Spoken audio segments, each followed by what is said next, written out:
दोस्तों स्वागत है आपका एक बार फिर से हमारे YouTube चैनल एजुकेशन मीट में। दोस्तों आज हम बात करने वाले हैं जब एक साझेदार की मृत्यु या सेवानिवृत्ति होती है तो फर्म की जो असेट्स एंड लायबिलिटीज़ है और रिजर्व है उनका एडजस्टमेंट या समायोजन कैसे किया जाता है उसके बारे में दोस्तों आज हम चर्चा करने वाले हैं। तो ज़्यादा टाइम ना वेस्ट करते हुए शुरू करते हैं दोस्तों आज की हमारी वीडियो। दोस्तों जैसा कि मैंने आपको पहले भी बताया था कब जब हम साझेदार का प्रवेश मतलब entry of a new partner in partnership firm वाला चैप्टर पढ़ रहे थे उस समय भी मैंने बताया था कि इनका रिवैल्यूएशन क्यों किया जाता है। क्योंकि दोस्तों आज हो सकता है कि हमने किसी संपत्ति को 2 साल पहले खरीदा था तो दोस्तों आज उसकी रेट बढ़ गई हो या फिर आज उसकी रेट मतलब मार्केट रेट कम हो गई हो, तो ये तो हो ही सकता है दोस्तों। तो इसी एडजस्टमेंट के लिए दोस्तों या तो कोई पार्टनर एंट्री ले फर्म में या फिर कि उसकी डेथ हो जाए या रिटायर हो जाए उस समय हम फर्म की संपत्ति और दायित्व का पुनर्मूल्यांकन करते हैं कि भाई पहले इनकी वैल्यू क्या थी, आज इनकी वैल्यू कितनी है। ये सारी चीज़ें देखने के लिए दोस्तों इसका रिवैल्यूएशन किया जाता है।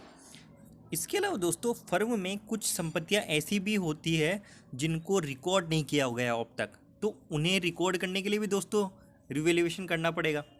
और दोस्तों कुछ दायित्व भी ऐसे हो सकते हैं कि जिन्हें अब तक बुक्स में रखा ही नहीं है, तो इसके लिए भी दोस्तों हमें रिवैल्यूएशन करना पड़ता है। दोस्तों इसके लिए एक रिवैल्यूएशन अकाउंट खोला जाता है और उसी से दोस्तों संपत्ति और दायित्वों का समायोजन किया जाता है। तो अब आइए दोस्तों देखते हैं संपत्ति और दायित्वों के समायोजन के लिए हमें कौन कौन सी जनरल एंट्रीज करनी होती है। तो दोस्तों इसमें हम पहली कंडीशन लेते हैं यदि संपत्ति का मूल्य बढ़ता है, मतलब पहले कम था और आज बढ़ गया है, आज हमने रिवैल्यूएशन किया तो बढ़ गया है, तो उसके लिए दोस्तों जो एंट्री होगी वो ऐसी होगी assets account debit to revaluation account. दोस्तों असेट्स बढ़ी है मतलब फर्म में कुछ नई असेट्स आई है तो इसलिए हमने असेट्स को डेबिट किया है और हमें लाभ है रिवैल्यूएशन अकाउंट क्रेडिट किया गया है। तो दोस्तों ये तो रही गेन की बात, लेकिन दोस्तों जरूर थोड़ी गेन ही हो, लॉस भी हो सकता है।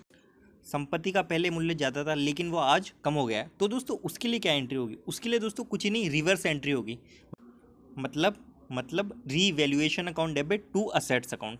अब असेट्स कम हो गई तो इसलिए असेट्स को हमने क्रेडिट कर दिया और रिवैल्यूएशन अकाउंट को हमने डेबिट कर दिया। तो दोस्तों ये तो हुई संपत्ति कम या ज़्यादा होने की बात, लेकिन दोस्तों एक कंडीशन ऐसी भी तो हो सकती है कि एक संपत्ति हमारे पास ऐसी हो वो आज तक रिकॉर्ड ही नहीं हो, तो उसके लिए क्या एंट्री होगी? रिकॉर्ड नहीं है, कोई संपत्ति हमारे पास है लेकिन हमने बुक्स में नहीं रख रखी, तो दोस्तों ये क्या है? ये भी हमारे लिए तो एक लाभ ही तो है ना, जो हमने अब तक लिखा नहीं बुक्स में, तो अब लिखेंगे। तो इसकी एंट्री वही होगी जो हमें लाभ होने पर होती है। मतलब असेट्स आ रही है फर्म में तो assets account debit to revaluation account. किस समय होगी दोस्तों ये एंट्री? जब कोई अनरिकॉर्डेड असेट हो। और यदि दोस्तों बात की जाए लायबिलिटीज़ की, तो यदि दोस्तों लायबिलिटीज़ आज हमारी कम हो गई है, मतलब पहले कुछ दायित्व ज़्यादा थे वो आज हमारे कम हो गए हैं, तो दोस्तों उसके लिए जो हमारी एंट्री होगी वो होगी liabilities account debit to revaluation account. क्यों? क्योंकि लायबिलिटीज़ का कम होना हमारे लिए फ़ायदा है, हमारे लिए फ़ायदा ही है ना भाई। हमारा कोई दायित्व है जो आज कम हो गया तो हमारे लिए फ़ायदा है, तो फ़ायदे को हम रिवैल्यूएशन में क्रेडिट कर दिया हमने, इसलिए तो इसकी एंट्री हमने क्या की? Liabilities account debit to revaluation account. इसी तरह दोस्तों यदि हमारी लायबिलिटी बढ़ जाए तो वो क्या होगा? हमारे लिए खर्चा होगा, तो उसके लिए दोस्तों हमारी एंट्री की जाएगी revaluation account debit to liabilities account. ये लॉस है हमारे लिए, खर्चा ही है, इसलिए हमने रिवैल्यूएशन को डेबिट कर दिया। और दोस्तों कोई लायबिलिटीज़ ऐसी भी हो सकती है जो अनरिकॉर्डेड हो, जिसको अभी तक बुक्स में नहीं लिखा गया हो, तो वो भी हमारे लिए खर्चा होगा, तो उसकी भी सेम एंट्री होगी। क्या होगी? Revaluation account debit to liabilities account. तो दोस्तों ये तो वो समायोजन हो गए असेट्स और लायबिलिटी के जो हमें करने होते हैं, लेकिन इनका रिजल्ट क्या निकला वो भी तो मैटर करता है। वो क्योंकि वो रिजल्ट ही तो मतलब जो लाभ या हानि है वही तो साझेदारों में बटेगी ना। तो दोस्तों यदि इससे ओवरऑल लाभ हो रहा है, मतलब संपत्तियां तो समझ लो अपनी बढ़ गई 50 रुपये की और दायित्व हमारे 40 रुपये बढ़े ओवरऑल कुल मिलाकर, तो 10 रुपये का हमें कहीं ना कहीं फ़ायदा है, क्योंकि संपत्तियां 50 की बढ़ी है और दायित्व 40 के बढ़े, तो कहीं ना कहीं 10 रुपये फ़ायदा, वो 10 रुपये साझेदारों में पुराने अनुपात में बांटा जाएगा। तो दोस्तों उसकी जो एंट्री होगी वो होगी जैसे हमें लाभ हो रहा है तो revaluation account debit to old partners capital account, ये बढ़ जाएगा लाभ। और यदि लॉस होगा तो वो उनके खातों में डेबिट कर दिया जाएगा, उसकी एंट्री क्या होगी? रिवर्स एंट्री होगी old partners capital account debit to revaluation account. तो दोस्तों ये हमारा हो गया revaluation of assets and liabilities. अब दोस्तों बात करते हैं यदि फर्म में कोई रिजर्व होते हैं तो उनका क्या करना होता है। कोई रिजर्व प्रॉफिट या रिजर्व लॉसेज जो हमें होते हैं उनका डिस्ट्रीब्यूशन किस प्रकार किया जाता है। अब आइए वो दोस्तों वो देखते हैं। दोस्तों जब कोई बैलेंस शीट आप देखते हैं तो उसमें लायबिलिटीज़ की साइड में एक चीज़ लिखी हुई होती है, उसका नाम होता है रिजर्व। आपने ज़रूर देखा होगा, जनरल रिजर्व के नाम से कोई अमाउंट लिखा होता है।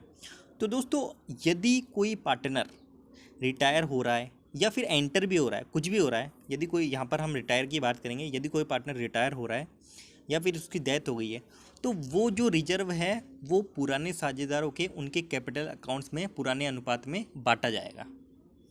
उनके ओल्ड रेशो में हम बांटेंगे कैपिटल अकाउंट्स में। दोस्तों उसकी एंट्री क्या होगी, यदि वो रिजर्व्ड प्रॉफिट है मतलब संचित लाभ है, तो दोस्तों वो लाभ हम ऐसे बांटेंगे, general reserve account debit to old partners capital account, ये उसके ओल्ड रेशो में यदि प्रॉफिट है तो। लेकिन दोस्तों यदि लॉस है तो दोस्तों उसकी एंट्री होगी partners capital account debit to profit and loss account. उस लॉस को एडजस्ट किससे किया जाएगा, P&L अकाउंट से। लॉसेस क्या हो सकते हैं दोस्तों, आपने कई बार असेट साइड में देखा होगा, बैलेंस शीट के असेट साइड में देखा होगा कि वहाँ पर एक अमाउंट लिखा होता है, किसके नाम से, debit balance of P&L account के नाम से। तो दोस्तों वही रिजर्व्ड लॉस है। तो दोस्तों ये हमारा संचित लाभ और हानियों का समायोजन भी पूरा हुआ। इससे पहले दोस्तों हमने कौन सा एडजस्टमेंट पढ़ा है, इससे पहले पढ़ा है हमने revaluation of assets and liabilities. अब हमने पढ़ा है distribution of reserved profit and losses. तो दोस्तों ये जो एडजस्टमेंट समायोजन हमने आज पढ़े हैं उसका एक प्रैक्टिकल अब देख लेते हैं। आइए दोस्तों सवाल कुछ ऐसा है कि ABC 3 साझेदार है एक फर्म में और उनके लाभ हानि का बंटवारा 3:2:1 में होता है। 31 मार्च 2010 को उनकी बैलेंस शीट इस प्रकार थी। दोस्तों बैलेंस शीट में लायबिलिटीज़ में क्रेडिटर्स दिए हुए हैं 55,000 के, रिजर्व दिए हुए हैं 30,000 के, कैपिटल अकाउंट्स ABC का दिया गया है 1.5 लाख, 1,25,000 और 75,000। इस तरह दोस्तों लायबिलिटी साइड का टोटल 4,35,000। और दोस्तों बात की जाए यदि असेट साइड की, तो असेट्स में दोस्तों गुडविल दी गई है 25,000 की, भवन यानी भूमि दी गई है दोस्तों 1 लाख की, पेटेंट दिया गया 30,000 का, मशीनरी दी गई है 1.5 लाख की, स्टॉक दिया गया 50,000 का, देनदार दिया गया 40,000 का और रोकड़ यानी कैश दिया गया है 40,000 का। मतलब ये टोटल है 4,35,000। दोस्तों हमें बोला गया है कि C 31 मार्च 2010 को रिटायर होती है। मशीन का मूल्यांकन 1,20,000 रुपये, पेटेंट का 40,000 रुपये और भवन का 1,25,000 रुपये पर हुआ, जिस तिथि को C रिटायर होता है। इसके अलावा फर्म के विविध लेनदार बढ़ के 60,000 रुपये के हो गए हैं। तो दोस्तों हमें रिवैल्यूएशन से संबंधित और रिजर्व से संबंधित जनरल एंट्रीज करनी है। तो आइए दोस्तों अब इसका सॉल्यूशन देख लेते हैं। दोस्तों पहले जो भी असेट्स हैं उनका रिवैल्यूएशन से जो भी फ़र्क पड़ा है वो देख लेते हैं। दोस्तों हमें बोला गया है कि मशीन पहले बैलेंस शीट में दर्शाई गई है 1,50,000 की, और जबकि अब मशीन का जो वैल्यू है वो आया है 1,20,000 रुपये। मतलब दोस्तों क्या है ये, कुल मिलाकर ये दोस्तों हमारे लिए लॉस है। 1,50,000 की पहले थी, अब हो गई 1,20,000 की, तो ये लॉस है हमारे लिए। इसकी एंट्री दोस्तों क्या होगी, revaluation account debit to machinery account. Revaluation को हमने डेबिट क्यों किया, क्योंकि दोस्तों ये हमारे लिए लॉस है। असेट्स में दोस्तों कितनी कमी हुई है, 30,000 की, पहले 1,50,000 की थी, अब हो गई थी 1,20,000 की, यानी 30,000 हम लिखेंगे।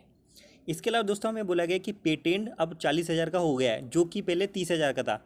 तो दोस्तों ये हमारे लिए क्या है, प्रॉफिट है। इसके अलावा जो लैंड है, सॉरी बिल्डिंग है, वो अब हो गई है 1,25,000 की, जो कि पहले थी 1 लाख की। मतलब 25,000 का यहाँ प्रॉफिट और पेटेंट में प्रॉफिट 10,000 का, तो टोटल कितना प्रॉफिट हो गया दोस्तों, 35,000 का। उसकी दोस्तों एंट्री क्या होगी, उसकी एंट्री दोस्तों होगी patent account debit, building account debit to revaluation account, क्योंकि संपत्ति आ रही है, बढ़ रही है, और रिवैल्यूएशन अकाउंट में प्रॉफिट हो रहा है, तो इसलिए हमने रिवैल्यूएशन को क्रेडिट किया है और असेट्स को डेबिट किया है। तो 10,000 पेटेंट अकाउंट में और बिल्डिंग में 25,000, जबकि रिवैल्यूएशन में 35,000। इसके अलावा दोस्तों हमें बोला गया है कि फर्म के क्रेडिटर्स में 5,000 रुपये की वृद्धि हुई है। तो दोस्तों ये हमारे लिए घाटा है, तो उसकी एंट्री क्या होगी, दोस्तों revaluation account debit to sundry creditors account. इसमें हम लिखेंगे 5,000 रुपये। अब दोस्तों बात की जाए यदि ओवरऑल प्रॉफिट और लॉस की, तो दोस्तों 35,000 का हमें लाभ हुआ था संपत्तियों से, जबकि 30,000 की हानि हुई थी। 30,000 की हमें हानि हुई थी वहाँ, और 5,000 की हानि हुई है हमें लाइबिलिटीज़ में। तो दोस्तों कितना हो गया ये, 35,000 का ही हमें लाभ है, 35,000 की हमें हानि है, तो कोई फ़र्क ही नहीं पड़ा। मतलब न तो हमें कोई लाभ हुआ ना कोई हानि हुआ। इसलिए दोस्तों ना तो कोई लाभ ना कोई हानि, पार्टनर्स के कैपिटल अकाउंट में ट्रांसफ़र की जाएगी। यदि लाभ होता तो हम ट्रांसफ़र करते और यदि लॉस भी होता तो भी हम ट्रांसफ़र करते। अब दोस्तों बात की जाए यदि रिजर्व की, तो हमें जनरल रिजर्व के नाम से एक अमाउंट दिया गया 30,000। दोस्तों ये 30,000 हमें जो पार्टनर हैं उनके ओल्ड रेशो में बांटना है। उसकी दोस्तों एक सिंपल सी एंट्री होगी। क्या एंट्री होगी? General reserve account debit to A's capital account to B's capital account to C's capital account. A को कितना मिलेगा? ए को दोस्तों मिलेगा 30,000 में भाग देंगे 6 का और मल्टीप्लाई करेंगे 3 से, तो 6 पंजे 30, 5 या 15,000 तो ए को मिलेगा। इसके अलावा दोस्तों 10,000 बी को मिलेगा और 5,000 सी को मिलेगा। तो ये डिस्ट्रीब्यूशन हो जाएगा जो इसका रिजर्व है। तो दोस्तों इसी के साथ ये हमारा सवाल पूरा हो गया और आज हमने 2 एडजस्टमेंट भी सीख लिए। तो आज के वीडियो में बस इतना ही दोस्तों। उम्मीद करता हूँ दोस्तों आपको वीडियो समझ में आया होगा। यदि दोस्तों वीडियो पसंद आया तो वीडियो को लाइक करें, वरना डिसलाइक करें। चैनल को सब्सक्राइब करें और शेयर भी करें। धन्यवाद।